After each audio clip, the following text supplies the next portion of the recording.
just those little Yeah. things that would make your statements really stand out. Like,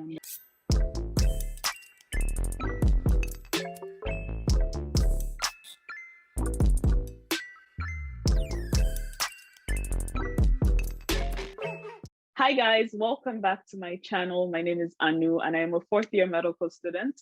You're watching Journey to MD. If this is your first time here, you are most definitely welcome. Today I have a very special guest. Her name is Dr. Offiong. She's a first year resident, family medicine resident at Norwegian American Hospital in Chicago. So say hi, Dr. Offiong. hi guys. So Dr. Offiong graciously agreed to come here and just chat with us a little bit about the whole residency application process. On the topic of personal statements, so one of your first tips that you've kind of mentioned is to, like for our school, St. George's University, they give you the option where you can send it to select group of people that can proofread it. But what are the tips would you say helped you with writing your personal statement? How did you work through that process? So I'm not the most perfect like writer or anything. So I know one thing. Bro, we're medical students.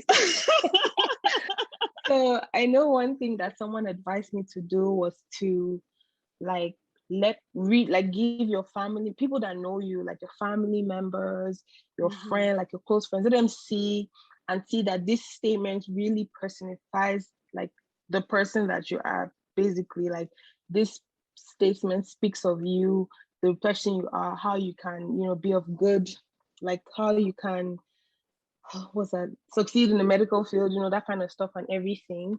And people that are good, like it's another good thing. I had a friend, fortunately, who was like, she wasn't an English major, but she just had a good thing about writing. So I used to send like her to proofread.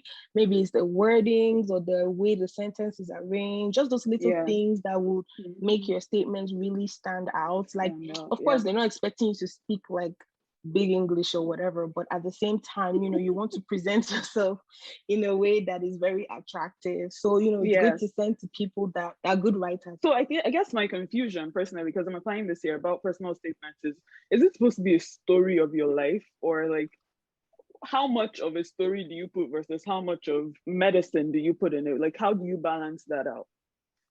So, okay, so the format like my school had sent to us just kind of made us like, it's supposed to be a flow. So you can't, okay, so if you tell someone the story of your life, okay, your story of life, okay, how does that apply to medicine, Yeah. So you have to make it make sense. Like you have to make it make sense, literally. Like you start with maybe a little something like, and the thing is, your personal state is only going to, so I think they still recommend it to be 1 page long or something like that.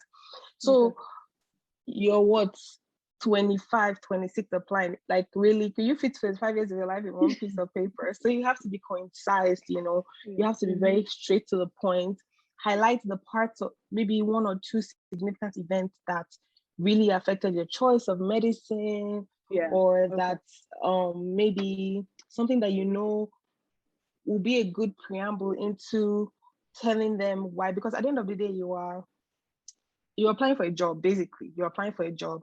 So you are marketing yourself. You're saying, hey, look, this is why you should pick me.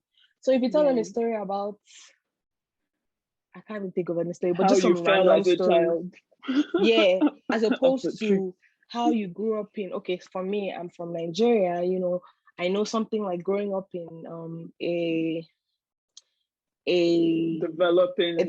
developing country, exactly, where healthcare is different from in America.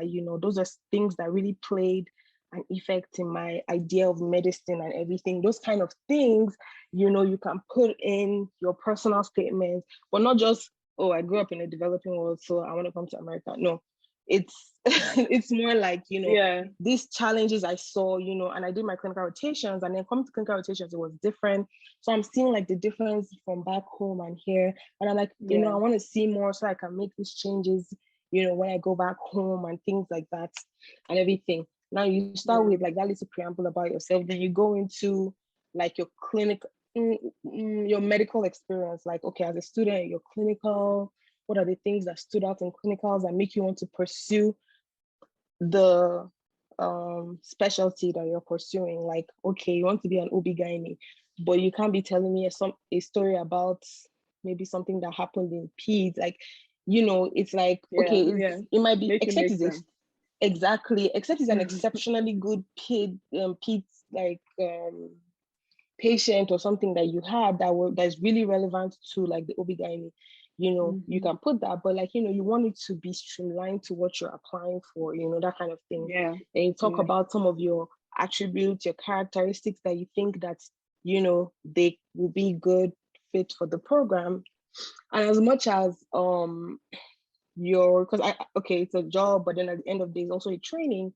So as much as you're giving, the program should also be given to you. So in your personal statement, you also want to include. Oh wow, that's good.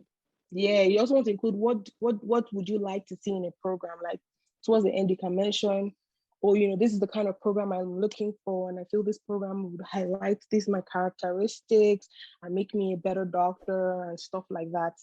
And then of course you bring it all together and say, hey, look, this is me, this is you. I think we can work together. I think we can make this work. Yeah, no, wow. Okay, I didn't think about it that way. But you're right, the program also has to offer something to you too. So you should let them know what it is you're looking for somewhere in that letter. Of course, not in a rude way. It'll be nice about it. Yeah, obviously. Nobody wants a rude applicant. So as an IMG, we're both IMG. So how did you tailor like your search for programs? Like what resources did you use?